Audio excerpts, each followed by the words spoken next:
Alright guys, let's start with a little quiz. We have the earth and I'm giving descriptions about the earth. What subject am I? Yay! Hi everyone, this is your favorite geography teacher, Rhonda Adams. Now you guys are new to grade 8, right? So geography is a subject that is new to you. You didn't do geography in grade 7. So we will start by looking at the introduction to geography. Let's take the word geography apart. We have geo and we have graphy.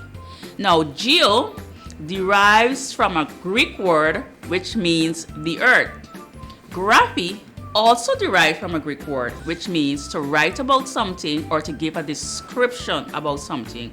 When you put these two together, we can say geography is to give a description about the earth or to write about the earth. According to National Geographic, geography is a study of the earth, people, and how they interact with the environment.